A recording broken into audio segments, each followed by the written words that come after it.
I wanted to start specifically just by talking about how we might be able to respond to the Los Angeles wildfires as artists, and just share a bunch of concepts and ideas that have been floating through my mind. People have asked me over the last week, what can we do as creatives to respond? And so I thought I'd take some of my time today to talk about that. And so I made this for you to take home, this sheet, how artists can respond to the LA fires. And I just want to go through this with you guys to spark ideas, to spark where you can go from here. Each one of us can take these ideas and even make them more specific to who we are, the gifts that we have and the skills that we have to be able to share with people exactly how God created us and the talents that we have.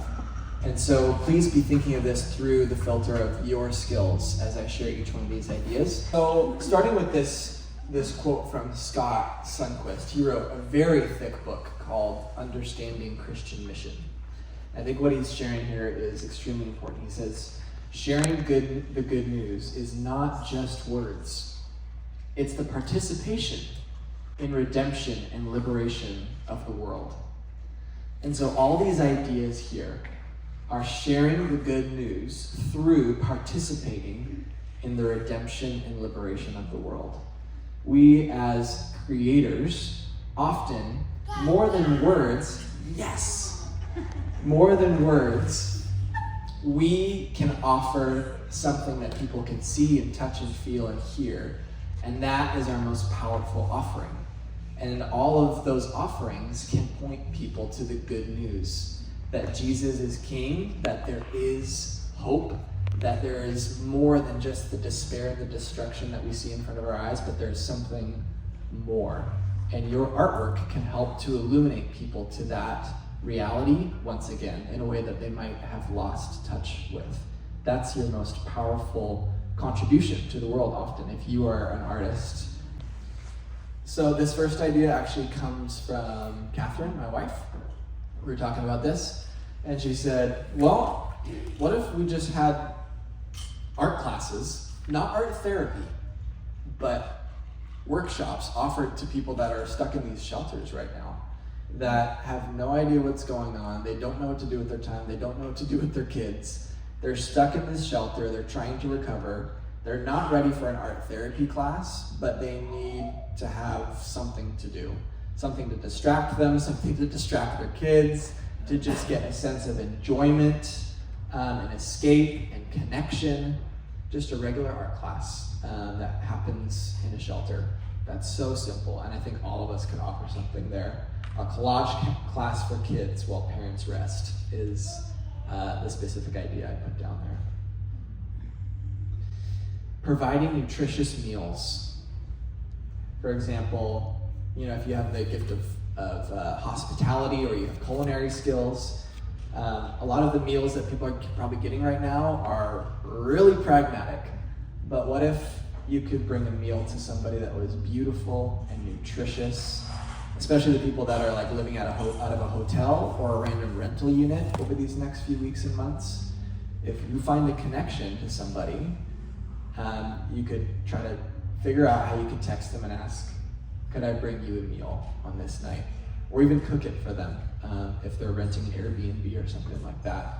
And make it beautiful and make it nutritious. Not take out styrofoam, but a beautiful cooked meal that can feed somebody's soul in this time. Using artwork to raise money. I follow this artist that did lose his home. His name's Cleon Peterson. And Jim probably knows him, yeah? So he was selling his own artwork. He did an exclusive print of his own artwork to raise money to rebuild his own home. But we can do that for other people who have lost their home. We can sell our artwork, stuff that we've already made, and say, hey, all the proceeds of this, or half the proceeds of this, are going to go to this family, or they're going to go to the Red Cross, or they're going to go to Salvation Army, or whatever it might be.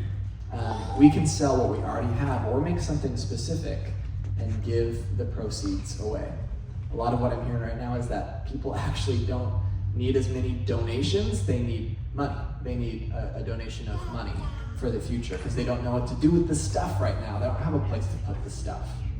So that is a really beautiful thing that we can do because it creates renewed energy. So even a couple weeks down the line here, when the energy in the news goes down, what we have the power to do as artists is to renew that energy and spark people's hearts again to be able to give in later weeks of this disaster recovery. So going on to, this kind of bleeds between phase 1 and phase 2. Between phase 1 and 2, to share victims' stories, people who have been devastated by these fires. What a videographer or photographer could do is interview people and just ask them to share what they've been through. And a beautiful photograph is something that I haven't seen a lot of yet, but that could do wonders. What is in the context of the photograph or how you stage that would be totally up to you as the artist.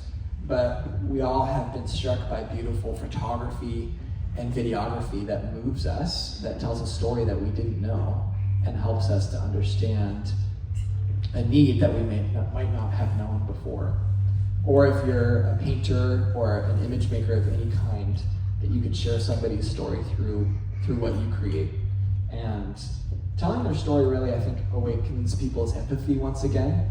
And so this could be really useful once the news stories die down, to tell people's story about what they're going through right now. Definitely in phase 2 is offering art therapy. So one thing that I've thought of with art therapy is how kintsugi is therapeutic. We've used kintsugi in a therapeutic way many times at SVA. And one thing I'm hearing is one of the only things that people have after a fire is a broken piece of ceramics. That can survive a fire because that's how it's made. And so if all they have is a broken piece of ceramics from their home, they could mend that together in a kintsugi course.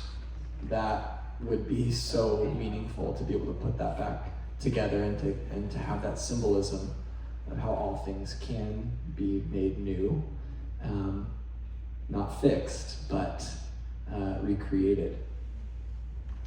And for our friends that do expressions or art for healing with groups, or even trained art therapists, this could be something that's really useful down the road to help people's emotions come to the surface and help them to process their trauma and their loss, whatever it might be.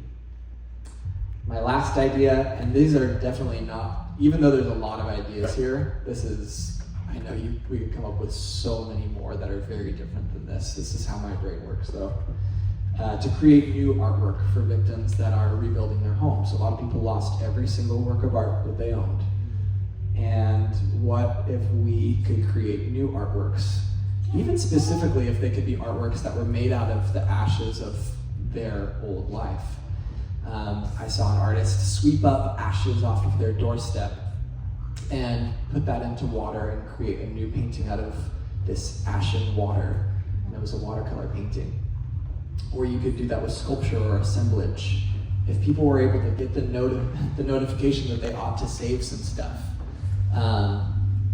that you could create an assemblage sculpture or a painting or whatever it might be, a collage out of the things that are representing their life before and after this destruction. I would love to do that. I've been dreaming about doing that for a long time, actually. So just lastly, some guiding principles in all of this. There are some things to avoid as artists who are trying to help and to be aware of and to make sure that we have as principles. The first thing is, Stephen was talking about our connection to local peace and Joy Hurlow and the peace plan and what Saddleback is doing. If we can do this through our church and connect to the local church in whatever neighborhood we're working with, that is the best model. Because you're not going to be able to show up there week after week, but the local church is there to stay. And if you could make these connections through the local church there, they're the people who are going to be able to get, I guess, the credit, the praise, or the person, then goes, wow, thank you so much, who do I thank? It's like, oh, we're doing this through First United Palisades, and that would be a more beautiful long-term connection than to have it just solely go back to yourself, because we're a couple hours away.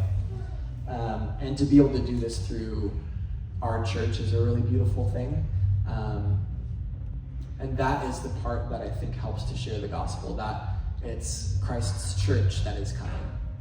And so that's the ideal way to do missions, if we can, is to do it through local churches. And so have that be the place where you find your connections, find your resources, and whatever it might be. And then to listen first, and then create, that is a much better way to go than to say, I think they need this. So all these are kind of like, I think that these could be helpful, but the better thing is to say, I have this idea, or even to come even before you have an idea and listen to what the needs are before you really go to town. So listen first and then create. And to follow up as much as you can. All of these are things that create relationship and are bound to connection and relationship, so it's good to follow up whenever you possibly can. Just another question. Yeah. So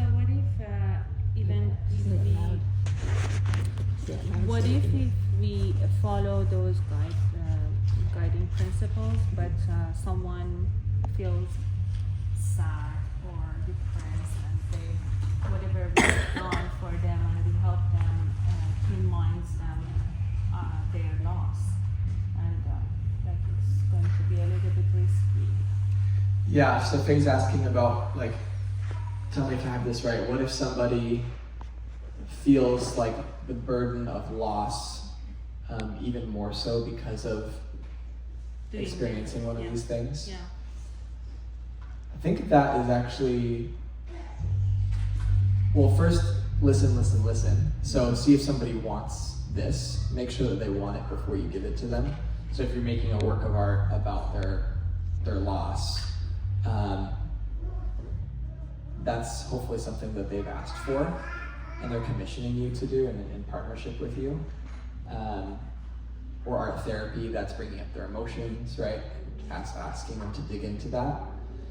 My belief in this is, I don't think I would have said this 10 years ago, because I've learned a lot about like how our emotions work over the last 10 years, but it's actually much better to let those things come out in their fullness than to try to not access those emotions. And that'll create more long-term health if somebody is able to fully feel their loss and sadness, or to really address their trauma face on, when they're ready, of course. It's not good for phase one, but when they're ready to fully face these emotions. And I think a fully restored, recovered person from a disaster like this is able to look at and remember the traumas and the difficulties and be okay. But someone who's not healed is remembering that fire and they're shaken. And the reason they're shaken still, maybe it's 5 years later, is because they haven't fully dealt with or dug into or processed those emotions. And so artwork can really do that well. So let's take 5 or 7 minutes, and I'm gonna have us do conversations now, if that's okay. Let's do 5 to 7 minutes, just talking in groups of 2 or 3, sharing if anything here strikes you, and what you're thinking if you were to do something with your gifts and talents, what you think would be one of the first things that you try, or one thing that you're most excited about.